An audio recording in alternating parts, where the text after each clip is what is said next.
Good morning, everybody. It is November 14th, and we are in the college and career class. It's the From Creation to Chaos book that we're using, and we're in Unit 3, Session 4, which is called A Plan Unhindered. And let's see, in the, I'll grab one of these here. Unit 3, Session 4 is page 104 in your guides here.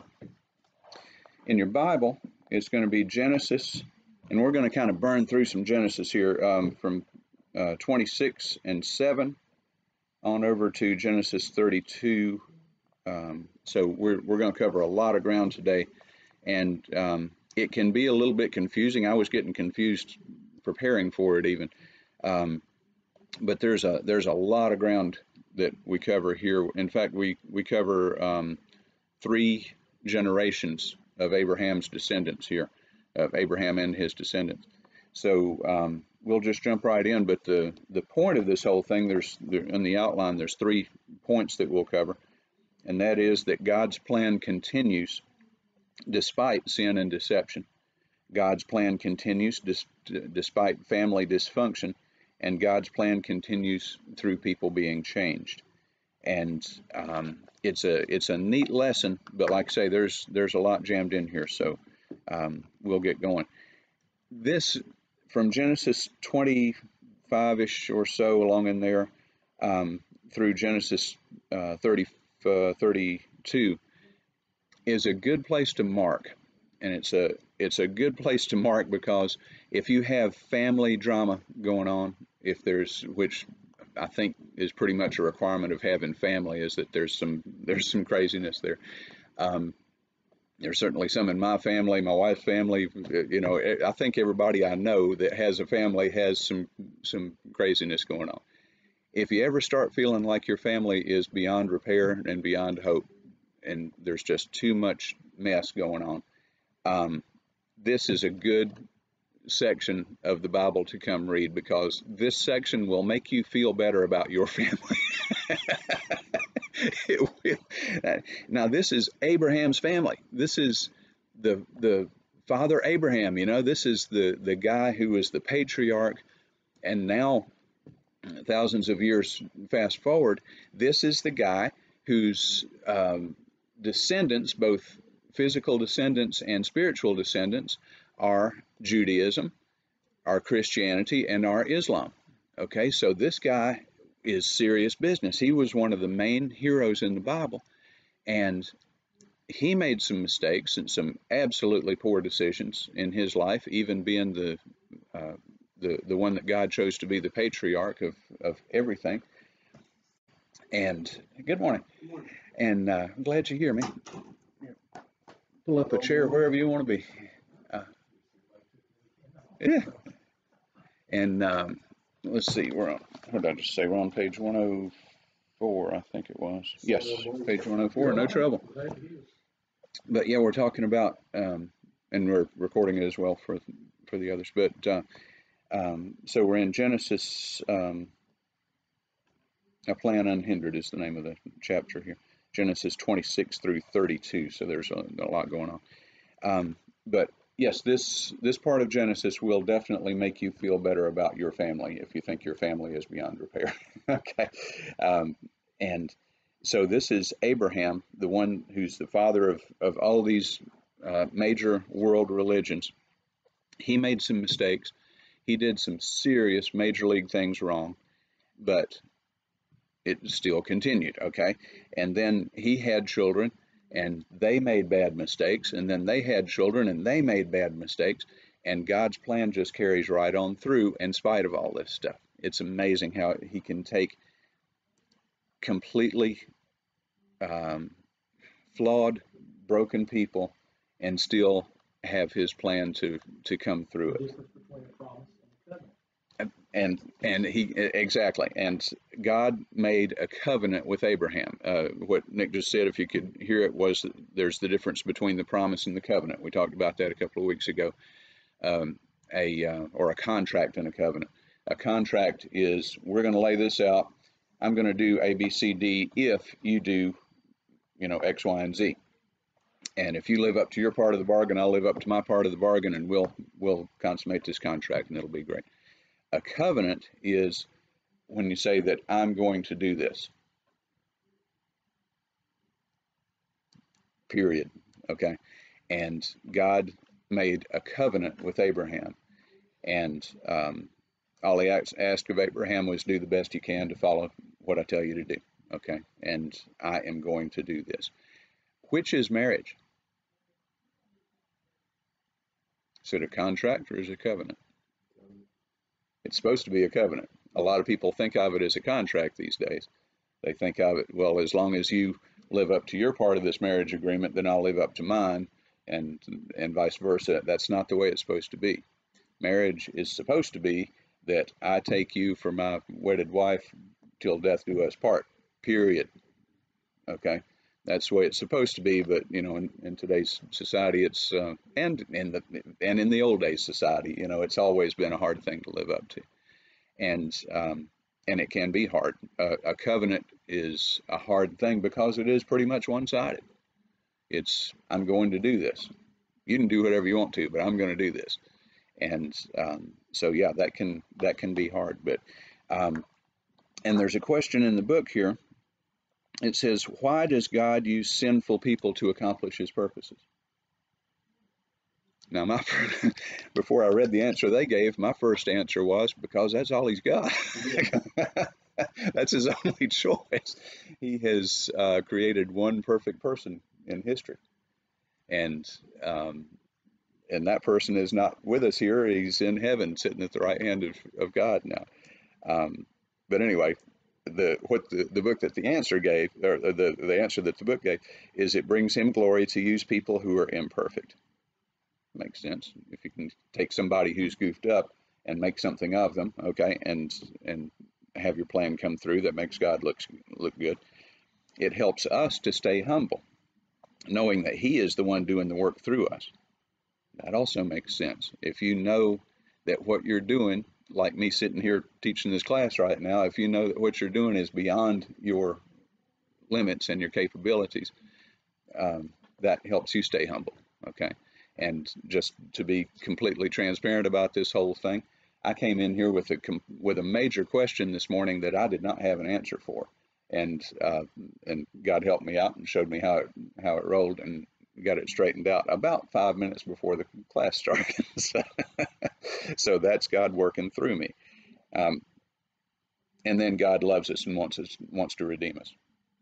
Okay, so he showed me the grace to give me the answer on this question, and so it makes God look good. Plus, he loves us and he wants to help us out. Okay, so plus it's the only choice he has because we're all imperfect. So that's how that works. But okay, so let's read here for a minute in Genesis 26:7, and this is when Isaac and his wife Rebekah. Now, Abraham had already died, and this is when Isaac and Rebekah were traveling, and they came into this town, Gerar, and starting at verse 7, it says, when the men of this place asked about his wife, Rebekah, he said, she is my sister. For he was afraid to say, she is my wife, thinking, the men of this place will kill me on account of Rebekah, for she is a beautiful woman. When Isaac had been there for some time, Abimelech, king of the Philistines, looked down from his window and was surprised to see Isaac caressing his wife Rebekah. Abimelech sent for Isaac and said, so she is really your wife? How could you say she is my sister? Isaac answered him, because I thought I might die on account of her. Then Abimelech said, what have you done to us? One of our people could easily have slept with your wife, and you would have brought guilt on us. So Abimelech warned all the people, whoever harms this man or his wife will certainly be put to death. So if you've been reading through Isaac, or through Isaac, if you've been reading through Genesis, you'll think, I'm having a sense of deja vu here. Have I not heard this story someplace before? And there is a good reason for that. Because Isaac's daddy did the same thing. He did exactly the same thing at one point back in Genesis 12. Abraham did exactly the same thing. He had a really good-looking wife, and he was afraid of the guys around there that they would kill him to get the wife. So he said that she was his sister. Um, so this was a sinful lie, and it was not even original. Okay, his dad did the same thing, and um, there's a couple of things here to come out of that. One, Isaac's telling this lie was completely self-centered. He was not thinking about his wife when he did this. He was thinking about his own sweet skin, right? Um, he put his wife in danger because here's the men of this town that are thinking, whoa, she is really good looking, and apparently she's single. Let's talk, right? um, so he put his wife at complete danger rather than being her protector. He was putting her in danger. Okay, I won't say what I was just thinking, but he put her in danger. Um, he was basically inviting the men of this town to lust after his wife and go after her. Okay, this is not cool. This is not good. And so let's talk about it for a minute, because he thought he wasn't hurting anybody by this sin. And as it turned out, through the grace of the king, this pagan king that did not know anything about the God of Isaac, this king helped him out. This king kept God's promise going. The man of God didn't. Okay, this pagan king did the right thing, did the graceful thing, and he kept the promise going. He kept Rebecca safe, for one thing, and he kind of kept God's plan going. When the man of God had completely stepped out of the circle for a while, he was out on leave, right? He had, and it brings us. There's a lot of times that we think to ourselves that our sin doesn't hurt anybody. This is just my sin. If it's hurting anybody, it's only hurting me. And maybe even if it's just a sin between your ears, if it's just a sin of your thought life, and those are the hardest. Oh man, a lot of those are the hardest to overcome. I just have a feeling that's going to be a lifelong struggle until the day they're throwing dirt on you. Just getting your mind straight, and if you can get your mind straight, then it's easier to control your tongue and say the right things and not goof up with your mouth. Stick your foot in your mouth. Okay, but sin is always deceiving, because sin is of the devil, and the devil's a deceiver, right? So sin is always deceiving, and I know from personal experience, we've talked about this before. It is absolutely within our human capability. Doesn't matter how smart or how not smart you are, we are completely 1000% capable of rationalizing anything that you want to do. You can make it right in your own mind, and it's not even that hard. Okay. I know, because I've done it, probably 10 to 15, 20,000 times. And that's probably being conservative. But rationalizing sin, it desensitizes us to sin, because if you can rationalize it, then it doesn't seem like sin anymore. Okay. Or at least not nearly as bad of a sin. You can talk your way out of it. The more you do that, have you ever heard he's gotten about a celebrity? Have you ever heard the phrase that this person got to where they're believing their own press reports? You ever heard that? Or they've got to the point that they believe what the media says about them. And another way, just forgive the vernacular, but he's gotten to where he believes his own BS. Okay. You tell yourself the lie so many times, after a while you start believing it yourself. I know it, I've done it. We've probably all done it to some degree, or somebody that has. And what the Bible calls it is searing your conscience, as the way that you sear a steak. You throw it on the hot grill and it just kind of bakes the top layer there. But it's searing your conscience. And the Lord, when I was studying this, he gave me a phrase that I thought was pretty cool. It becomes spiritual scar tissue. And if you think about it, scar tissue from a wound that's been opened and closed and opened and closed so many times, and this hard, like a callus, this hard calloused scar tissue comes up, and you can't feel anything there anymore. You know, working people's hands, you know, they get so hard that they can get a splinter and they don't even feel it anymore, you know. And it's this calloused, hard, and if that becomes your conscience, you got a problem. If you get to where you can't feel the sin anymore, you just don't pay any attention to it for so long that after a while it just doesn't even affect you. That's when you got a problem. And the other problem is that it is awfully easy to get there. It is awfully easy to get there, especially if it's a sin that you really enjoy and you don't much want to get over it, you know. So yeah, that's something just to be absolutely aware of, that it can happen, and it's very easy to happen. And y'all heard of Ravi Zacharias? Yeah, is he? I don't know. I hadn't heard that. Yeah, but Ravi was an Indian gentleman from, I don't know what part of India he was from, but anyway, Indian fellow with this beautiful British Indian speaking voice, you know, and sharp guy, just an amazing preacher. But he came up with this little phrase that said, sin takes you farther than you wanted to go, keeps you longer than you wanted to stay, and costs you more than you wanted to pay. And I thought that was just a really good example, or a really good part. I didn't know that. Robbie's passed on. Wow, that's a loss. That's because he was a very anointed preacher. But so that's the thing. So Isaac completely blew it. I mean, just completely flatlined on this, and he just blew it. And God kept his plan going when the man of God had taken leave, and he worked through a pagan king to keep the covenant going, okay, to keep the promise of this family going. So that's point one. Then point two, God's plan continues despite family dysfunction. Okay, and this is the part that's good to read if there's a lot of drama and craziness going on in your family and you think these people are beyond help.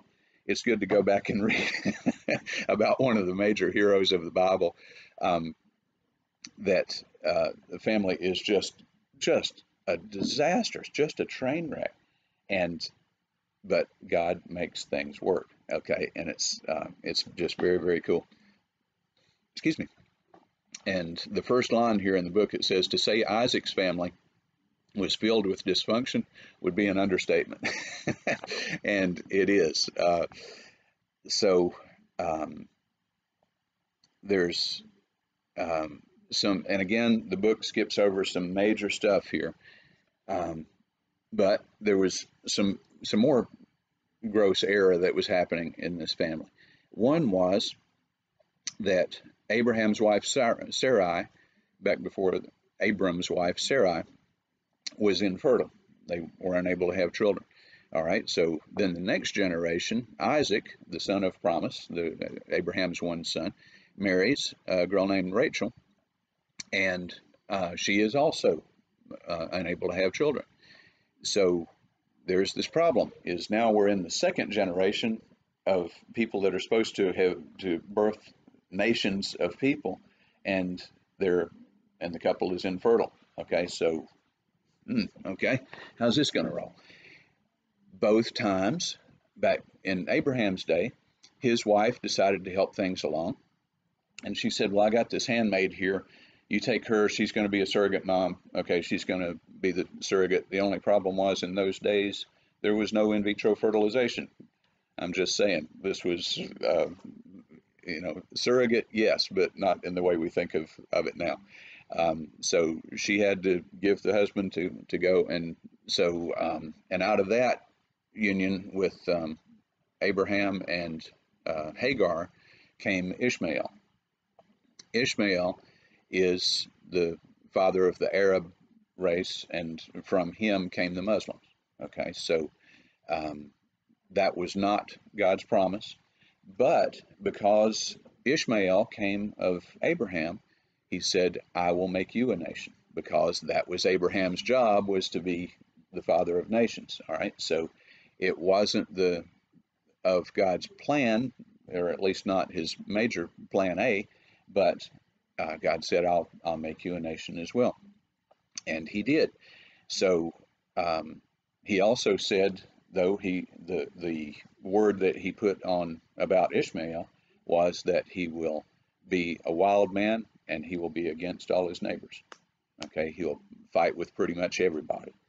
And that's also the history of the Arab nation, pretty much, is if they can't fight with anybody else, they'll fight with each other. You know, that's been a conflicting thing ever since Genesis. So, and that battle is still going on today. They're lobbing rockets into Israel every day. So, anyhow, all right. So now we're in the next generation, and Isaac and Rachel are unable to have children. Rachel comes up with the very original idea of, here's a surrogate, go. Okay, Bilhah was her name. And so it's the same thing. You know, it's the same tricks, it's the same failures, it's the same trying to help God's plan along, and we're not very good at it. They weren't very good at it in Genesis, and we're not very good at it today, trying to help God's plan along by coming up with our own alternative ideas. Better just to follow God's plan in the first place, even though his timing can sometimes not jive with our timing one little bit. So, all right, so out of Isaac comes two sons, Jacob and Esau. All right, so Jacob is the main point from here on for the rest of the lesson. But Jacob and Esau are twin brothers.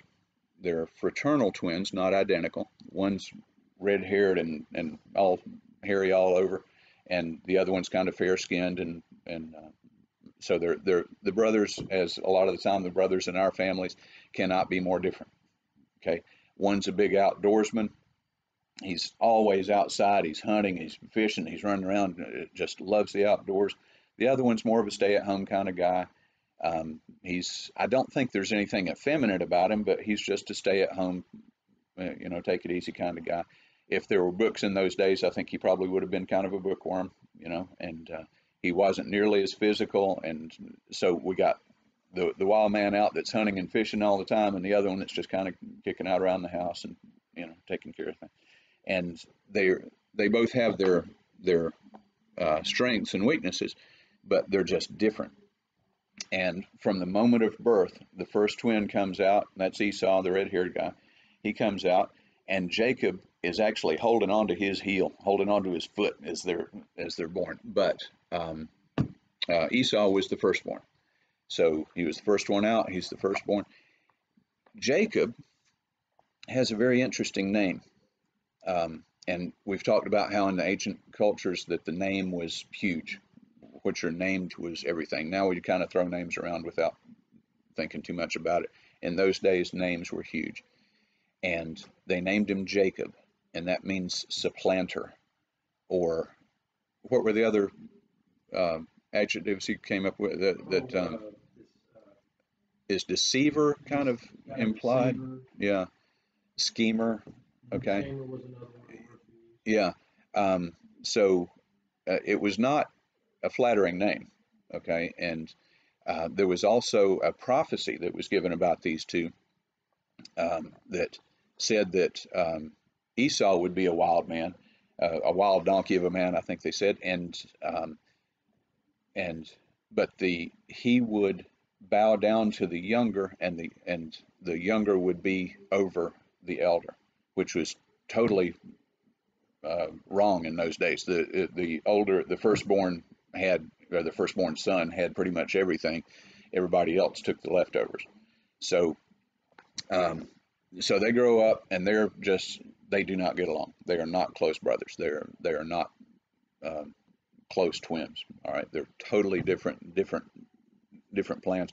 And there's two different things that happen in here, and this is what I was able to figure out with the help of Nick and Camellia today, but I had sort of mashed these two things together. But Jacob, in two different times, there was one story where in 25, I think it is, yeah, Genesis 25 and 27, there's one time when Esau comes in from hunting. He had been out hunting for who knows how long, and he had gotten exactly nothing. He came back empty-handed. He was starving. Well, Jacob was in there. He was cooking stew. And it must have smelled great, because Esau comes running in. He says, "Give me some of that stew, because I'm about to starve to death." And Jacob goes, "Sure. By the way, before we do this, hang on just a minute here. You give me your birthright, and I'll give you some stew." Birthright of the firstborn, meaning everything. Okay? The birthright of the firstborn was huge. He said, "Give me their birthright, and we'll talk about this stew." He said, "I'm about to die anyway. My birthright doesn't mean anything to me now. I got to have some food, or I'm going to croak." Okay, fine. So he hands off everything, all his inheritance. Okay, so he sold it. It was a transaction, and he had a choice, but he sold it, and he sold it cheap. And there was a question, not from this book, but from something else I read, was how often do we sell our birthright for a bowl of beans? You know, how often do we give up everything that God has planned for us for a few minutes pleasure, in whatever way, you know? And it's a valid question. It's a warning to keep in mind.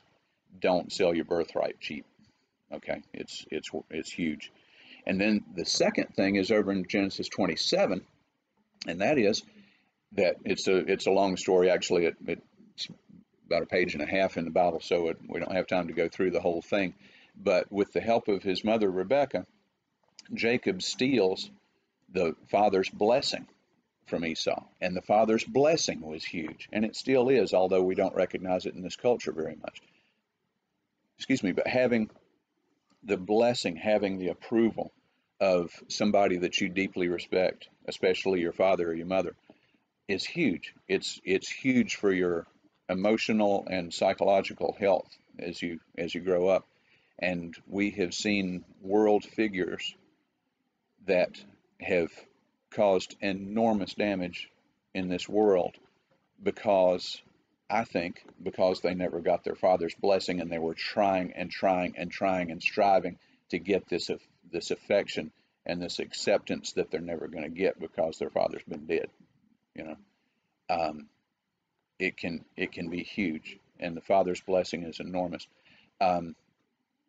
General Boykin, that works with Pastor Mark, General Boykin, I've seen him speak, and at the end of this thing, talking to men at a men's conference, he says, "I'm not your daddy, but if any of you men in this room are lacking your father's blessing," he said, "I'm a general in the I'm a retired general of the United States Army, and I'm an ordained minister. I'm a man of God, and if you would like the blessing from a man of God, come up front."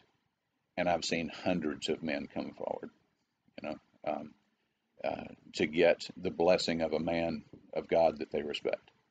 So it's huge. And Jacob stole all this from his brother. He either bought it way too cheap for a usury price, or he stole it outright.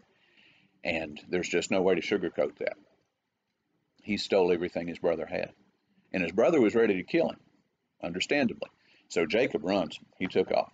And his mother, Rebekah, said, "I've got a brother over in this other town. You can go over and meet him." Okay, so, and we're so running out of time. But Jacob runs. He gets over, and the brother takes advantage of it. The brother swindles him. He swindles the brother back. You know, it's just all of this stuff. I'm way, summarizing here some amazing stories, but there's a lot of deception, a lot of stuff going on. But there's a lot of easiness in Esau. True. A lot of easy. I mean, like a lot of taking the easy way out. A lot of lack of, who would give the birthright for both veins? He's weak. Yeah. He's weak. I mean, so that followed him his whole life too. It did. Yeah. So Esau had his troubles, and so then we get to point 3 in here, and so Jacob runs, but he becomes very wealthy over the next 20 plus years. He becomes very wealthy, and he breaks off on his own, and he decides to head back home. Okay, he's led to go back home, and on the way home, he finds out that Esau knows he's coming and has 400 guys with him. Okay, so they're headed for a battle. So Jacob, knowing that he's probably the weaker of the two, he splits his families. He splits his flocks. He splits his division, his property. Sends this group off over here, this group off over here, and we'll meet back up after this is all over with. But I don't want everybody to get wiped out. Okay, so we'll go with this. And as it turns out, he's left alone for one night down by the river, and so he's just camping out by himself. And this person shows up, and not quite sure of the whys or wherefores, but some way or another they start fighting, and they get in a wrestling. It calls it wrestling. I think in North Carolina we'd probably call it wrestling. You know what I'm talking about? It's kind of no holds barred, and it's a fight. It's basically a fight, but you're not out to kill each other. You're just just wrestling. And this goes on all night long. Okay, all night long, and neither can get the full advantage of the other. And so morning's coming, sun's starting to break a little bit, and finally this person that is unidentified at this point comes up, and he basically just reaches around and he touches Jacob's hip. Boom, his hip goes out of socket. And the hip joint is one of the hardest ones to dislocate. It's set, the ball's set deepest in the socket. It's just hard to dislocate your hip. This guy does it with a touch. Okay, so they've been wrestling all night. Okay, but all of a sudden, when push comes to shove, this guy does a touch, and that hip is dislocated. Game over, fight won. Okay, so Jacob's on the ground. He's still trying to hold on to him a little bit, and the guy says, "I got to go." And Jacob says, "I will not release you before you bless me." Now, why do you ask this guy for the blessing? Quick answer is because the superior blesses the inferior. All right, so he said, "Okay, you won, but I want you to bless me before I'll turn you loose." And this guy says to him, he could have said anything. He could have said, "All right, tell me about your family. Tell me about the wealth you've created. Tell me about the things you've done. Tell me about your accomplishments. Give me something to bless you with here," right? He could ask him any of these things, but he didn't. He asked him the worst question he could have asked. "Tell me your name." We've talked about names. They're huge, right? And Jacob has to look at this guy and say, in modern language, he said, "My name is Jacob."